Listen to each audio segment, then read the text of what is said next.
¿Qué tal, amigos? Bienvenidos a una edición extraordinaria del programa. El día de hoy vamos a tener una entrevista en realidad exclusiva. Me encuentro aquí con el líder sindical, Premio Nobel de la Paz del año 83 y también quien fuera presidente de Polonia en los años 90, Lech Walesa. Muchísimas gracias, señor Walesa, por estar aquí. Quisiera empezar en realidad con una de las preguntas con respecto a su labor sindical. Usted es reconocido por su liderazgo sindicalista, por su lucha pacífica a favor de los derechos de los trabajadores. Más de 20 años trabajé como simple electricista.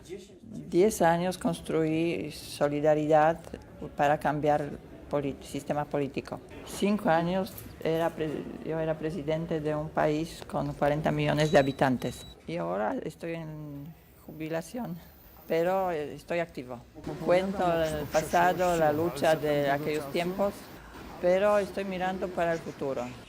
Me interesa cómo va a crecer el mundo, si vamos a sacar conclusiones del pasado y si vamos a construir mejor el mundo mejor.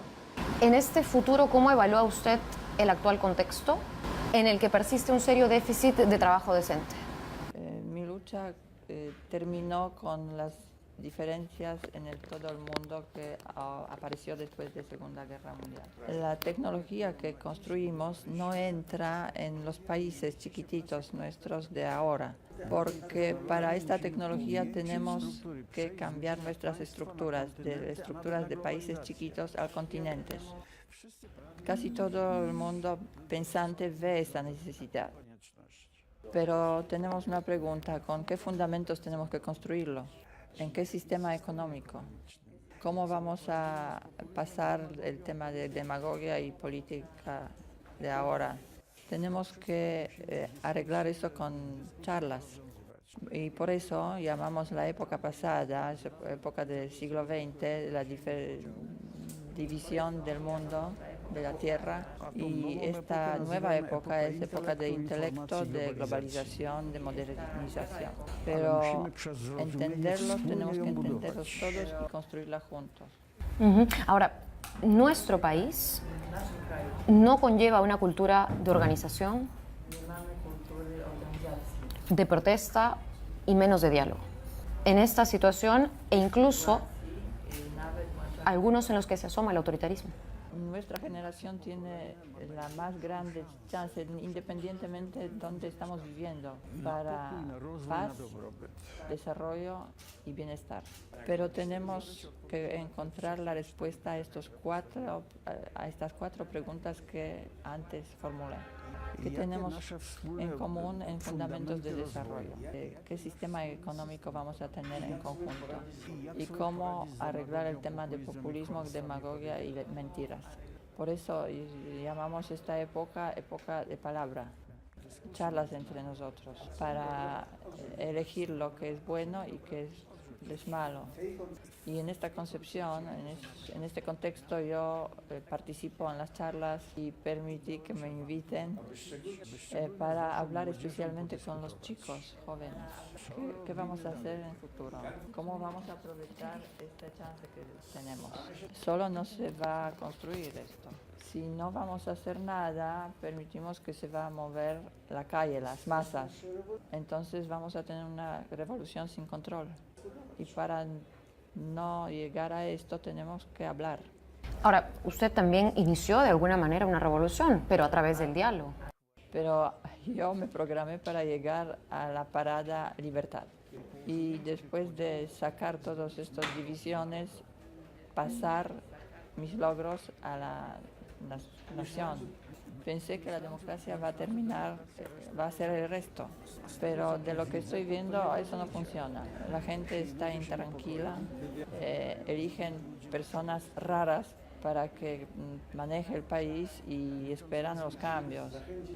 Pero hay que decir a los jóvenes, para decir a los de sindicatos, para que participen más.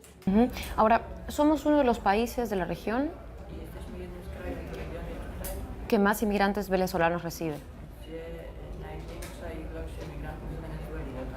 ¿Cómo enfrentamos también el reto de otros gobiernos?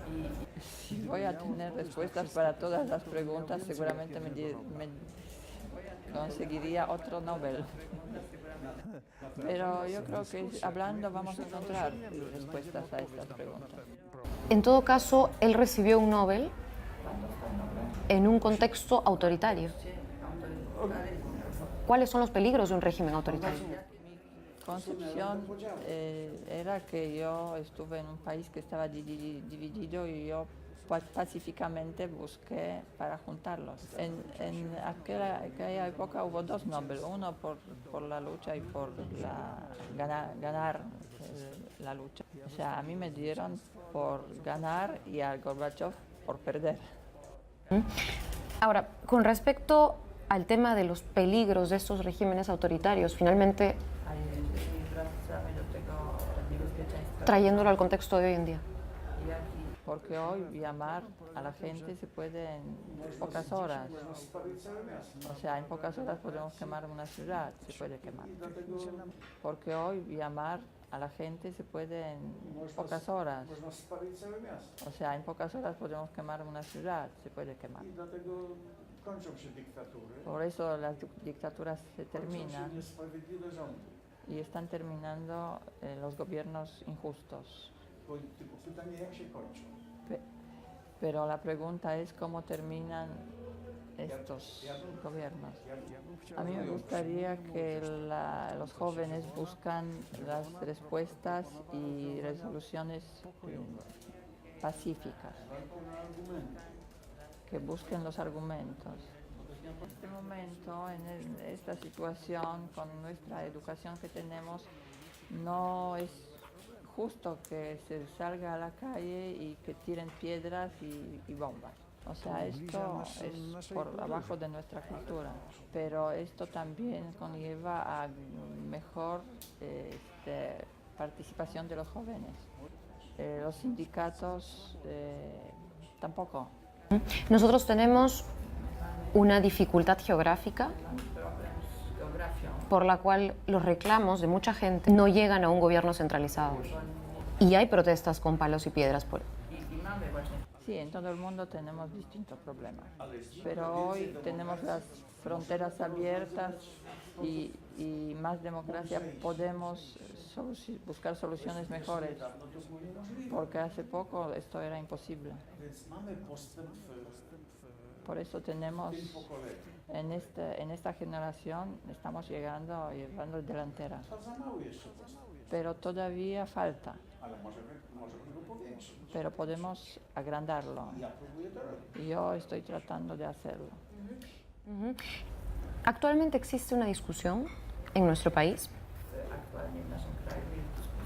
por el tema de la reelección en un proceso de referéndum. Usted fue presidente y aunque volvió a postular, no logró la reelección. ¿Qué evaluación tiene sobre ese momento en su vida?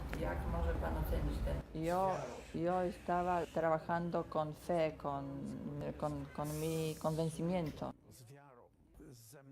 Y por segundo, las reformas no llegaban de inmediato, los efectos no se venían inmediatamente. O sea, la gente que está luchando piensa que si viene la libertad ya se mejoran las cosas. Pero nosotros estuvimos cambiando la economía.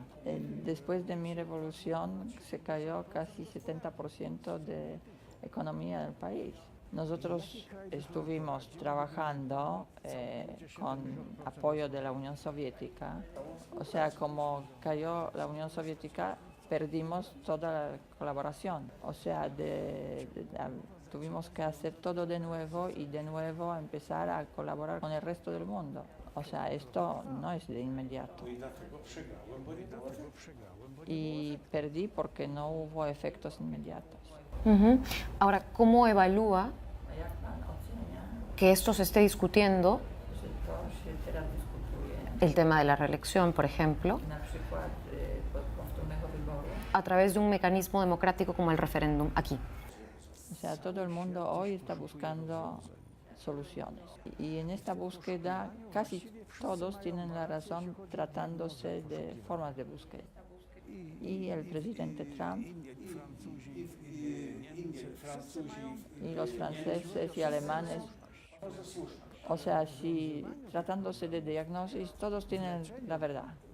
Y nosotros tenemos que mejorar la forma de curar con nuestra participación. O sea, lo que está haciendo Trump está rompiendo las viejas estructuras. O sea, él está rompiendo todo lo que es viejo. Y esto hay que romper. Pero hay que preguntar si va a construir algo. Pero porque si está rompiendo pero no va a construir, esto es una tragedia. Y por eso tenemos que ayudarle para que construya cambios de estructuras, cambios de participación. ¿Mecanismos de participación, por ejemplo? Por eso se necesita participación de los chicos, o sea, más participación del país de ustedes, porque todos estamos buscando y no es cierto que ustedes no tienen buenas soluciones. O sea, tenemos pocos contactos, no discutimos lo suficiente. O seguramente muchas cosas que tienen ustedes nos servirían a nosotros y al revés. Por eso yo, esta época que estamos viviendo ahora, yo llamo época de palabra. Así como decía la Biblia, primero vino la palabra y después después se construyó el cuerpo, y ahora yo tengo una palabra y usted tiene otra palabra. Por eso si no nos ponemos de acuerdo, no vamos a poder construir nada. Ahora, si le hablo no solo como periodista, sino como joven, ¿qué mensaje nos deja para abrirnos camino frente al poder político? Sentémonos y hablemos. No hay otro camino. O sea, empezamos con 2, 3 personas que hablan lo mismo. Si la charla es interesante, se va a sumar el resto. Yo la revolución contra la Unión Soviética empecé con 3 personas. Y cuando el polaco quedó elegido papa, se me sumaron 10 millones. Pero no me llegaría el resto si no existirían los primeros 3. Y esto es democracia. Empecemos con pensamientos y si tenemos razón, la gente se va a sumar. A veces más lentamente, otras veces más rápido, pero se van a levantar. Si hoy vamos a tener una persona, la más importante del mundo, tampoco va a llegar a nada porque nadie tiene confianza en nadie. Pero si nosotros vamos a llegar a dialogar y van a sumarse otros, sí vamos a poder hacer algo. O sea, estamos viviendo unos tiempos así. Y de nosotros depende de nuestro futuro. Nuestro futuro depende de esto. Algunos piensan que estamos por acabar con nuestra civilización. O sea, puede ocurrir que alguien apriete un botón y va a destruir todo, y puede ser que lleguemos con tecnología tan desarrollada que como ejemplo un teléfono va a terminar con la vida biológica, porque en este mundo ya tuvimos unas civilizaciones como las nuestras y más o menos en esta altura se terminaban. Y bueno, falta 2000 años más para reconstruir, o tal vez esta concepción es la justa. Ahora no lo sé, tenemos que hablar y dialogar. Bueno, con la confianza de que estamos dando el primer paso hacia el diálogo.